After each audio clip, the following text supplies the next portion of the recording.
충격적입니다. 대통령은 왜 국방부 장관에게 직접 전화했을까? 박근혜 전 대통령 국정농단 사건 때 태블릿 PC는 박근혜 탄핵의 스모킹 건이자 트리거였습니다. 이게 나라냐며 거리로 뛰쳐나온 수천만의 촛불로 박근혜 대통령은 결국 탄핵되었습니다.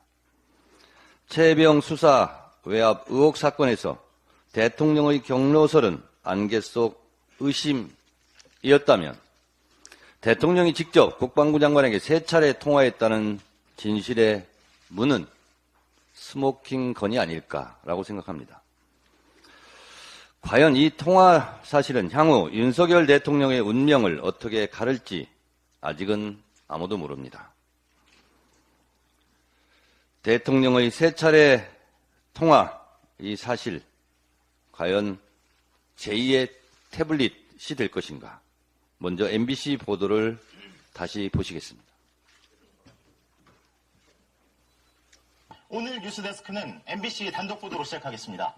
작년 8월 2일 해병대 수사단이 최상병 사건 자료를 경찰에 이첩한 직후 이종섭 전 국방장관과 윤석열 대통령이 통화한 기록이 나왔습니다.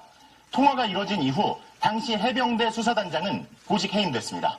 먼저 구민지 기자의 단독 보도입니다. 윤석열 대통령이 예전부터 사용하던 개인 휴대전화 번호가 이종섭 전 장관의 통화 기록에 처음 등장한 건 작년 8월 2일 낮 12시 7분 44초입니다. 이 전 장관이 전화를 받았습니다. 통화가 4분 5초간 이어졌습니다. 해병대 수사단원들이 임성근 해병대 1사단장 등 혐의자를 8명으로 적시한 사건 자료를 경북경찰청에 이첩하던 중이었습니다. 그리고 오후 12시 28분 이 전 장관 참모는 김계환 사령관에게 텔레그램을 보내 경찰로 이첩 여부 확인되었는지요? 라고 물었고 3분 뒤 김 사령관은 이첩되었음, 장관과 통화할 때 확인되어 보고 드렸습니다. 라고 답합니다. 김계환 사령관이 앞선 이종섭 전 장관과 통화해서 경찰 이첩 사실을 보고했다는 겁니다. 그리고 12시 45분쯤 김 사령관이 박정훈 전 해병대 수사단장을 자신의 집무실로 불러 지금부터 보직 해임이다. 많이 힘들 거다라고 말했다는 게 박대령 측 주장입니다. 이후 윤 대통령이 예전부터 쓰던 휴대전화에서 2차례 더 이 전 장관에게 전화가 갔습니다. 12시 43분 16초부터 시작돼 12시 56분 59초까지 13분 43초간 이어졌고 12시 57분 36초부터 58분 28초까지 52초간 통화 후 끊어졌습니다. 그날 저녁 국방부에서 다시 수사 기록을 경찰에서 가져왔습니다. 이시원 당시 대통령실 공직기관 비서관과 국방부 유재은 법무관리관의 통화가 이뤄진 날도 이날입니다. 이종섭 전 장관 측은 자료의 출처가 어디인지 그 공개가 적법한지 의문이라면서 대통령과 통화 여부를 언급하는 건 적절치 않다고 답했습니다. 이 번호가 윤석열 대통령이 쓰는 개인 번호가 맞는지, 윤 대통령이 이날 이종섭 장관과 3차례 통화한 적이 있는지 대통령실에 물었지만 답하지 않았습니다. MBC 뉴스 구민지입니다.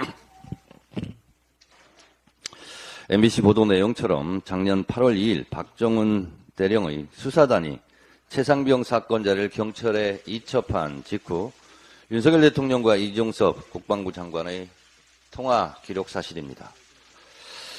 3차례의 통화 기록이 나왔으니 통화 내용이 구체적으로 무엇이었는지만 밝히면 최상병 수사 외압의 실체가 드러나게 됩니다. 이쯤 되면 윤석열 대통령을 피의자로 전환하고 즉각 수사해야 하는 것 아니겠습니까?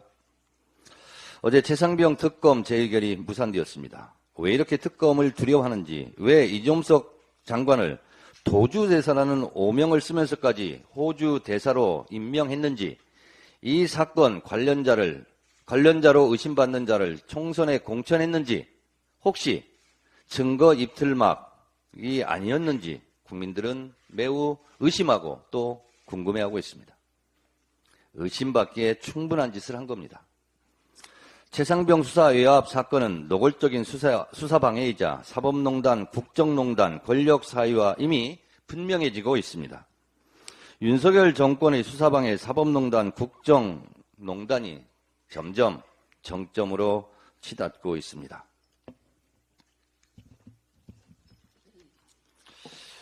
윤석열 대통령과 이종섭 전 국방장관과의 부적절한 전화통화, 박근혜 정권 탄핵 때 태블릿 PC처럼 윤석열 정권 탄핵의 스모킹 건이자 트리거가 될 것인지 온 국민이 두 눈 부릅뜨고 지켜보고 있습니다. 탄핵 열차가 기적 소리를 울리고 있습니다.